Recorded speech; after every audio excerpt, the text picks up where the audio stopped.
Good morning everyone, welcome to my channel Shilpa's daily life. আমার এই নতুন ব্লগে তোমাদেরকে জানাই অনেক অনেক ওয়েলকাম আর অনেক অনেক ভালোবাসা। সকালবেলা দেখো চা আর বিস্কুট নিয়ে বসে পড়েছিলাম। এখন বাজে প্রায় 10:30 মতো। আর দেখো আমার আঙুলটা না কেটে গেছে। আমি তাই দেখছিলাম যে কিভাবে কাটলো বুঝতে পারছিলাম না, হাতটা জ্বালা করছিল আর কি লঙ্কাটা কাটতে। তো একটু পেঁয়াজ কুচি, লঙ্কা কুচি, একটা আলু সেদ্ধ আর একটু চানাচুর নিয়ে বসে গেছি মুড়ি খেতে। সাথে নিয়ে নিয়েছি দুটো মিষ্টি, দানাদার নিয়েছি, যা দিয়ে গেছে।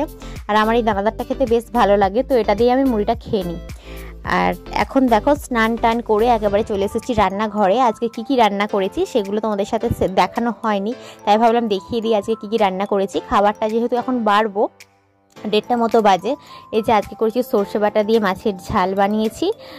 তো অল্প পরিমাণেই মাছ দিয়েছি, কারণ যেহেতু মা মাছ খায় না। আর এখানে দেখো ঝিঙে পোস্ত রান্না করেছি আলু ছাড়া, তাই জন্য এরকম জল কাটা হয়েছে। বাপি যেহেতু আলু খায় না, আলু দেওয়া হচ্ছে না। আর এখানে শাক ভাজা করেছি, লঙ্কা কুচিয়ে পেঁয়াজ কুচিয়ে, আর এখানে ডিম ভাজা করে নিয়েছি।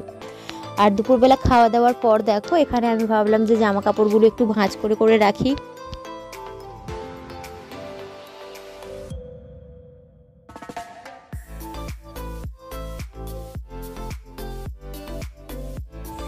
এখন বাজে প্রায় 5:30, তো 5:30টার বেশি হয়ে গেছে, 5:35 বাজে। আর এখন আমি এসেছি ছাদে।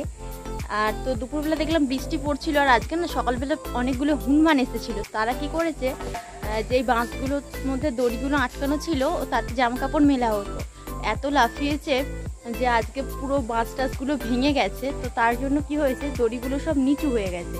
আর আজকে আমাকে শাড়িগুলো মিলতে হয়েছে এইভাবে, মানে এতটাই নিচু যে শাড়িগুলো যখনই টাঙানো হচ্ছিল নিচের দিকে হয়ে যাচ্ছিল আর কি, মানে কাদা লেগে যেত। তো এইভাবে মিলে দিলাম। আর দুপুরে একবার অনেক কষ্টে এইভাবে মিলেছি, তারপর দেখলাম বৃষ্টি চলে এসেছে, দিয়ে আবারও তুলে নিতে হলো। এখন আবারও এইভাবে মিলে দিয়েছি যতক্ষণ ছাদে আছি আর কি, আধা ঘন্টা মতো। তো ততক্ষণ ভাবলাম হাওয়াতে একটু শুকনো হোক, তারপরে তুলে নিয়ে যাব। এমনকি এইদিকে যে লাঠিটা ছিল, ওই যে লাঠিটা দাঁড় করানো ছিল, এই যে লাঠিটা, ওই লাঠিটাকে পর্যন্ত ছোট করে দিয়েছে হনুমানে ভেঙে লাঠিটা। তো সেই জন্য সমস্ত কাপড়গুলোই নিচু করে মিলতে হয়েছে এইভাবে, তাহলে শুকনো হয়ে যাবে এগুলো। আর কাঁচাও তো হচ্ছিল না, ভাবলাম কেচে টেচে তুলে রাখি, কারণ কি আমি সোমবার করে সম্ভবত চলে যাব বাবার বাড়িতে, যেহেতু আমার পরীক্ষা আছে। তার আগে ভাবলাম এগুলো গুছিয়ে রেখেই যাই, সেই জন্য। চলো এখন বসি, আর হাতে একটা বিস্কুট নিয়ে এসেছি, বিস্কুটটা খাই।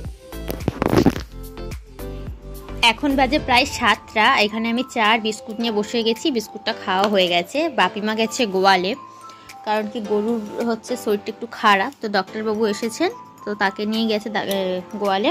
তো চলো আমি এখন চাটা খেয়ে নিই। রাত্রির জন্য দেখো এখানে বাপির জন্য বানিয়ে নিয়েছি বেগুন ভাজা। বাপি যেহেতু রুটি দিয়ে খাবে, আলুটা তো খায় না, আর রোজ রোজ কি তরকারি করবো ভেবে পাই না। আর এখানে দেখো আমি আমার নিজের জন্য আর মায়ের জন্য আলু ভাজা করে নিচ্ছি, মাছ তো ভাজা আছেই, তো আলু ভাজাটা করে নিচ্ছি। চলো আজকের মতো ভিডিওটা আমি এখানেই শেষ করছি। কেমন লাগলো অবশ্যই কমেন্ট করে জানিও, যদি ভালো লেগে থাকলে লাইক করো, কমেন্ট করো, আর চ্যানেলটিকে সাবস্ক্রাইব করে আমার পাশে থেকো।